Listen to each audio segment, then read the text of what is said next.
Hello friends, आपका स्वागत है आपके अपने चैनल पर। और सबसे पहले चर्चा करेंगे, कल हमारी चर्चा थी कि बाजारों में एक वीकनेस जो है रह सकती है, और साथ ही हमने एक बात की थी कि एक रिलीफ रैली जो है डी हो सकती है, क्योंकि लगातार निफ्टी 9 दिन तक बैंक निफ्टी जो है कमजोरी के साथ बंद हो रहे थे। तो हम एक रिलीफ रैली की बातचीत कर रहे थे, लेकिन रिलीफ रैली में जो साथ दिया वो दिया फेडरल रिजर्व ने। और फेडरल रिजर्व ने संकेत दिए हैं कि इस साल के अंदर 2 से 3 कट जो है रेट ऑफ इंटरेस्ट के हो सकते हैं।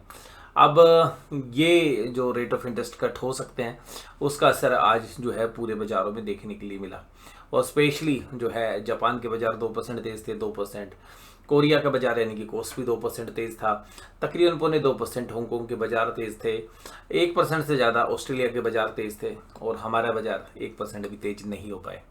तो इतनी बड़ी खबर के बावजूद भी ये भारत के बाजार जो हैं, अगर निफ्टी की बात करें तो मात्र 0.79% की तेजी कर पाए, जहां पर कि बाकी पीयर्स जो है काफ़ी तेज थे। और यूएस के बाजार भी, अगर डाउ जोन्स की बात करें तो पिछले 2 दिनों में तकरीबन 700 पॉइंट्स चल चुके हैं, और तेजी के बावजूद, क्योंकि अपने हाई पे थे और हाई से भी 700 पॉइंट चल लिए हैं। तो ये जो बात थी ये थी बाजारों में। अब निफ्टी के अंदर हमें ऐसा प्रतीत हो रहा है कि अभी मैं कल की तो बात नहीं कहूँगा, बट आने वाले समय में एक अच्छी खासी मेजर करेक्शन की तैयारी शायद बाजार आपको करते हुए नजर आए। और वहाँ पे जो करेक्शन है वो शायद थोड़ा सा डीप हो जाए। और बाजार के अंदर बेशक से आज इतनी अच्छी खबर के बावजूद भी बाजार ऊपरी लेवल पर सस्टेन नहीं कर पाए। बाजार जहां खुले थे वहां से मात्र जो है 21 पॉइंट ऊपर ही बंद हुए। निफ्टी की बात करें और जो आज का हाई था 22,080, तो वहां पर बाजार टिके नहीं। और जो फॉलो अप बाइंग आनी चाहिए थी बाजार खुलने के बाद, वो 10 बजे से लेके 10:30 बजे तक तो रही, लेकिन 10:30 बजे के बाद बाजार धीरे धीरे करके नीचे आने लग गए, और फिर बाजारों ने जो स्ट्रेंथ थी वो छोड़ दी। तो ये संकेत ऐसे दिए जा रहे हैं कि बाजार आने वाले समय के अंदर एक डिस्ट्रीब्यूशन टाइप ऑफ पैटर्न जो है क्रिएट कर रहे हैं। अगर निफ्टी में भी अगर हम देखें तो निफ्टी में इतनी लगातार इतनी गिरावट के बावजूद एक रिलीफ जो है, हमने कल भी इसी तरीके के संकेत दिए थे।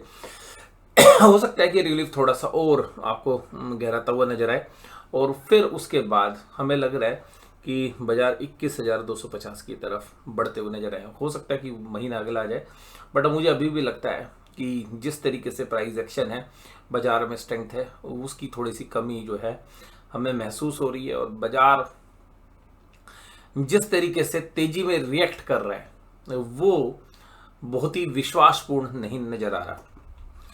एचडीएफसी बैंक आज का टॉप लीडर था, टाटा मोटर्स, लार्सन और रिलायंस जैसे शेयर्स ने तेजी की। भारतीय Airtel, ICICI bank, HDFC life और मारुति सुजुकी कमजोर थे। वहीं पर एडवांस डेक्लाइन काफ़ी मजबूत थी आज, और Bharat petroleum, NTPC, power grid जैसे शेयर्स काफ़ी तेजी में थे। वहीं कमजोरी आज ज़्यादातर थी नहीं कहीं पर फिर भी मामूली सी कमजोरी से भारतीय एयरटेल, एचडीएफसी लाइफ थे।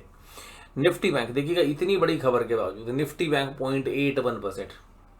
और अगर रेट ऑफ इंटरेस्ट घटने का सबसे ज़्यादा बेनिफिट होगा तो वो बैंकों को होगा, ऐसा मीडिया की रिपोर्ट है। लेकिन ये सब फालतू की बकवास है, ये मैं किसी दिन और बताऊंगा आपको कि क्यों फालतू की बकवास है। आज की वीडियो में अभी उस चर्चा को नहीं लेते हैं, एक अलग वीडियो जो है आपको वीकेंड पे चर्चा करेंगे कि ये जो इंटरेस्ट रेट की स्टोरी इंडिया के परिप्रेक्ष्य में है वो फालतू की बकवास क्यों है। क्योंकि इसके बारे में बहुत सारी जो है चीज़ें हमें देखने के लिए मिलेंगी, बट मैं आपको एक इंडिकेशन दे सकता हूँ कि जब इतने हायर रेट ऑफ इंटरेस्ट के ऊपर भी बैंकों को एफडी के रूप में कैपिटल नहीं मिल रही, और अगर रेट ऑफ इंटरेस्ट घट गए तो भैया इंडिया में तो सट्टा चलेगा ना, रियल एस्टेट में और बाकी जगह पे, तो बैंकों में तो पैसा और नहीं आएगा भाई।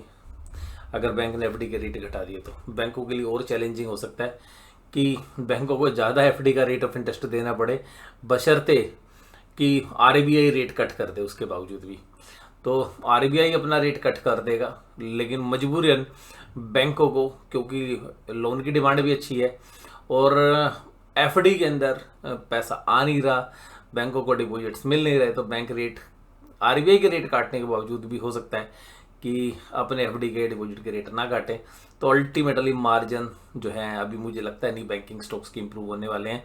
और मुझे ऐसा लग रहा है कि भाई निफ्टी के अंदर के साथ साथ बैंक निफ्टी तो लैगार्ड रहा ही था, अब निफ्टी में भी आप देख रहे हैं कि निफ्टी भी ऊपरी लेवल पर सस्टेन नहीं कर रहा है, या प्राइस एक्शन ऐसा है कि एक मजबूती के संकेत नहीं मिल रहे हैं। और आज अगर निफ्टी बैंक की भी अगर आप कैंडल देखें ना, पूरे दिन भर की सारी तेजी गवा के ना दिन में मात्र एक ग्रीन कैंडल बनाई है, लेकिन बिल्कुल माइनर पॉइंट्स के साथ खुला था 4674 पर और बंद हुआ है 46684 पे, मात्र 10 पॉइंट ऊपर। तो ये बता रहा है कि भाई ऊपर सेलर कितने एक्टिव है। यहाँ पर एक दो दिन बिताने के बावजूद मुझे लग रहा है कि या तो एक्सपायरी से पहले 4500 आ जाएगा, और संकेत अभी भी कोई तेजी के नहीं है। मुझे अभी भी प्राइस एक्शन कमजोर लग रहे हैं, एक रिलीफ रैली आ रही थी, हो सकता है एक दिन और रह जाए, कल दोपहर तक एक रिलीफ रैली आ भी जाती है, मान लेते हैं शुक्रवार को, तो दोपहर में या तो सेलिंग आ जाएगी या मंगलवार के अंदर जो, क्योंकि सोमवार की छुट्टी है तो मंगलवार को फिर आप एक सेल ऑफ देखिएगा। तो कुल मिलाकर संकेत अभी बड़े पॉजिटिव नहीं है। और जो है लोग टैक्स के एडजस्टमेंट कर रहे थे वहाँ पर मुझे लगता है कि बाजार शायद आपको जो क्वार्टरली रिजल्ट्स आने शुरू होंगे तब एक भयंकर वाली जो गिरावट की चपेट में बाजार आ सकते हैं उस समय पर।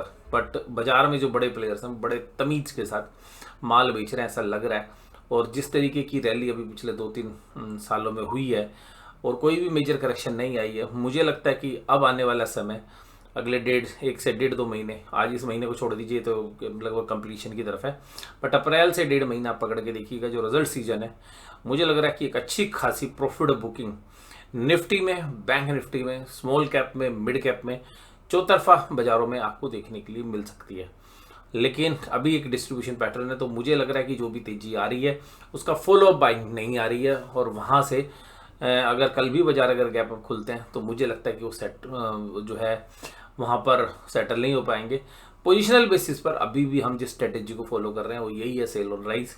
और अभी भी हमें लग रहा है कि जहाँ पर भी हम माल बेचने की चेष्टा कर रहे हैं शायद बाजार आपको 1 या 1.5 महीने बाद जो है इंडेक्स के लेवल पर भी हमें यहाँ से 5-7-10% तक की करेक्शन बड़े आराम से मिल सकती है। Punjab national bank, IndusInd bank, bank of Baroda ये तेजी में थे और आज भी 1826 करोड़ का माल बेच के गए हैं। FIDIs लगातार खरीद रहे हैं और अब मुझे लग रहा है कि जैसे रिजल्ट सीजन आएगा FIs ने इतना माल बेच लिया है, ये अपनी जो बेचने की स्पीड है वो बढ़ा सकते हैं और हो सकता है कि HNI जो प्लेयर्स हैं वहाँ से भी अनवाइंडिंग आ सकती है। एक और इंडिकेशंस आपको देखना चाहिए कि पिछले 1.5 महीने के अंदर जो IPO आ रहे हैं, 1.5 छोड़िए अब 2-2.5 महीने के अंदर 90% जो IPO है वहाँ पर या तो वो नेगेटिव गए हैं या जो प्रॉफिट आया है वो 10% 12% से ज़्यादा नहीं आया है। तो ये भी एक इंडिकेशन मिल रहा है कि IPO की मार्केट में भी जो पैसा आ रहा है वहाँ पर अब हाथों हाथ जिस तरीके से आज से तकरीबन 8-9 महीने पहले जैसे हाथों हाथ IPO लिए जा रहे थे, अच्छे प्रीमियम पे लिस्ट हो रहे थे, वो सब जो है धराशायी होते हुए जा रहे हैं। तो ये भी एक इंडिकेशन है, यानी कि बाजार में जो बड़े स्मार्ट प्लेयर्स हैं वो कुछ और प्ले कर रहे हैं आने वाले समय के लिए। तो यहाँ पर जो FIs के डेटा हैं वो भी कोई बहुत पॉजिटिव नहीं नज़र आ रहे हमें। और इसके बाद अगर हम देखें डाउ जोन्स का इंडस्ट्रियल एवरेज 320 पॉइंट की आज भी तेजी कर रहा है और लाइफ टाइम हाई के ऊपर जो है डाउ जोन्स अभी ट्रेड कर रहा है। डाउ जोन्स की बात करें S&P 500, नैस्डैक सब अपने लाइफ टाइम हाई पे ट्रेड कर रहे हैं। ब्रेंट क्रूड थोड़ा सा सॉफ्ट हो गया, $85 पर आ गया। ऑप्शन चेन के डेटा में हालांकि आज 22,000 के ऊपर पुट राइटिंग और कॉल राइटिंग तो कम हुई, लेकिन जो ओपन इंटरेस्ट है वो बराबर खड़ा हुआ है 1,48,000। सॉरी, पुट राइटिंग अच्छी खड़ी हुई है 1,48,000, तो पुट राइटिंग अच्छी हुई है, लेकिन उसके बावजूद भी अभी कोई कॉल राइटिंग खास नहीं है डेटा पॉइंट में। लेकिन फिर भी ऐसा लग रहा है क्योंकि आज एक पॉजिटिव माहौल था, ऊपर सस्टेन नहीं कर पाया। लोगों को उम्मीद है कि भाई अब एक फुल बाइंग आएगी जब रेट ऑफ इंटरेस्ट साइकिल घटेगी तो। बट मुझे लगता है कि US के बाज़ारों के लिए हो सकता है कि वो काफ़ी पॉजिटिव रहे, बट इंडिया के बाज़ारों के अंदर हमें अभी लग रहा है कि मॉडरेटली पॉजिटिव हो सकते हैं। लेकिन कुल मिलाकर ये 1-2 दिन की जो है खबरें चलती हैं तब तक रिएक्ट कर सकते हैं पॉजिटिव, बट अल्टीमेटली हम 1 से 1.5 महीने का व्यू, अगर हम 1 अप्रैल से 15 मई का व्यू लेके चलें तो हमें ऐसा लग रहा है कि उससे पहले या आपको एक अच्छी खासी करेक्शन जो है देखने के लिए बाजारों में भी और मिल सकती है। निफ्टी बैंक में अगर हम देखें तो कॉल राइटिंग भी थी, पुट राइटिंग भी थी, दोनों साइड बड़े प्लेयर्स खड़े हुए हैं। लेकिन मेजरली जो राइटिंग है कॉल साइड में 47,000 की कॉल पे है।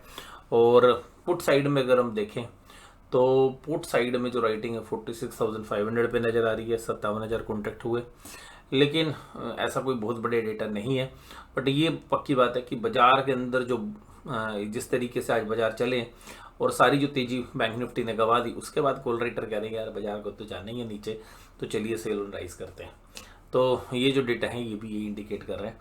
तो बाज़ार में अभी मार्च का महीना तो फीका पड़ ही रहा है और मुझे लग रहा है कि अगर 10, 12, 15 अप्रैल तक भी बाइंग नहीं आई बाज़ार में, और अभी सब लोग सोच रहे हैं कि इस महीने प्रॉफिट बुकिंग हो रही है तो अगले महीने बाइंग आ जाएगी, लेकिन अगर अप्रैल में 10-12 तारीख तक बाइंग नहीं लौटी वापस, तो आप ये मान के चलिएगा कि अप्रैल 1 से लेकर 15 मई तक के लिए बहुत बड़े उतार चढ़ाव आपको बाजार में देखने के लिए मिलेंगे। और वहाँ पर ऊपरी लेवल से एक अच्छी खासी सेलिंग आपको देखने के लिए मिल सकती है। अभी ऐसा लग रहा है कि जो डिस्ट्रीब्यूशन है वो चल रहा है प्राइस वाइज, और अभी एक करेक्शन जो है बाजार में ड्यू हो सकती है। आज की इस वीडियो के अंदर बस केवल इतना ही। वीडियो में जुड़े रहने के लिए आपका बहुत बहुत धन्यवाद। Thank you very much.